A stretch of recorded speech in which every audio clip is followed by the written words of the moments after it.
The gameplay needs to do is immerse you in the world, give you as many interesting actions to survive in this world and overcome obstacles. And obstacles could be infected, it could be other people, it could just be the environment, it could be rushing water, anything that could happen in this post-apocalyptic world. Are you clean?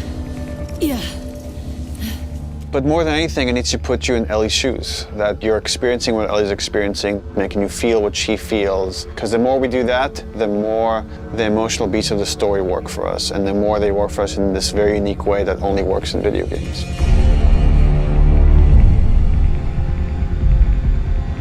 The gameplay philosophy of The Last of Us Part 2 is putting you in the shoes of Ellie and everything that that means. It means giving you a threat constantly, as this world has. It means giving you the hard choices. Because this game takes place in such a hostile universe and our characters are pushed to do really difficult things, we want to put you in alignment with those choices. We want you to understand how hard certain decisions were for these characters, because they're hard for you. I would say the overarching philosophy of how we approached designing the game mechanically is how can we take things to the next level.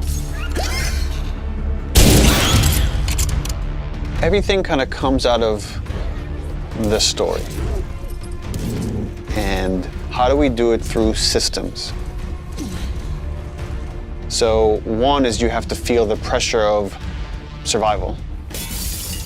Survive by the skin of my teeth. How do I use all this scrap around me?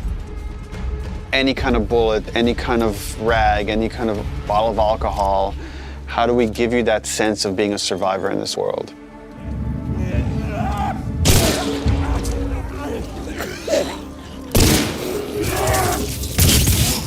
Ellie is very small compared to Joel and more nimble.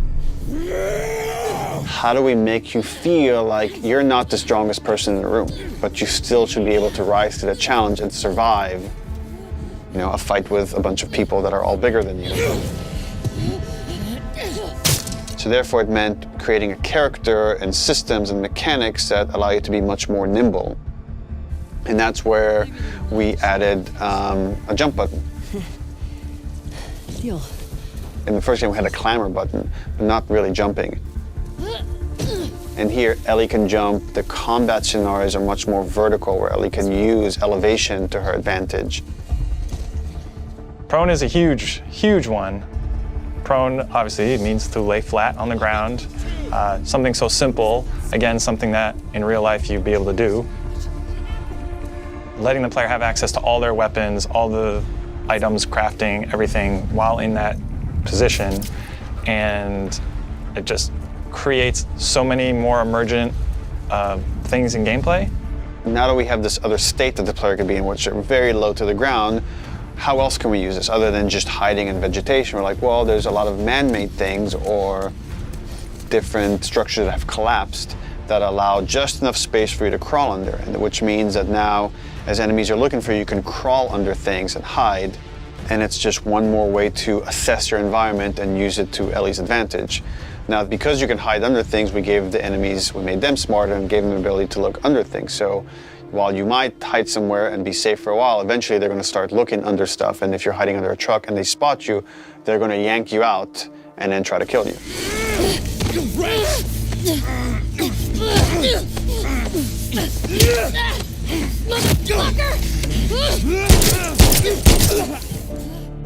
Dodging is a big one, because now with dodge, anytime you're in a scuffle, you have a chance to get away. You have a chance to counterattack. It lets escape be an option as well. Sometimes you just gotta run. And that is another part of this world, which is sometimes the threat is so overpowering that you just have to get away. When you are partially hidden, or you're in grass, that means people from afar can't see you, but people from closer can kind of see you. They will eventually acquire you. You're not completely hidden when you're in grass. She went into the grass. Watch yourself. And it makes you as a player become much more aware of your surroundings. Jump, prone, dodge, all these things feed into both exploration and combat. because it lets us expand the space. The size of spaces can be bigger, the intricacy of spaces can be more complex, and it still works exactly as you would expect. So when it came to our level design, we really wanted to challenge ourselves to make a world that really felt like a real space as much as we possibly could, and didn't feel like a series of combat encounters and exploration spaces and then combat encounters that felt like a Hall of Horrors or something, but something that really felt like a space that you could explore that seemed like a legitimate urban environment. And that pushed us to make our level design even more open than it was in the first game, which for us at the time was pretty open. In this game, we've gone so far in making the level design open that there are actually entire story moments, entire combat encounters, like full scripted sequences that you may completely miss. And there are things that we feel like, even though a portion of our player base may never see these things, the fact that when you do encounter them, you feel like you discovered them, it lends them this charm and this magic that I think is unique to games, that, you know, this happened to me because of what I did and the place I explored to.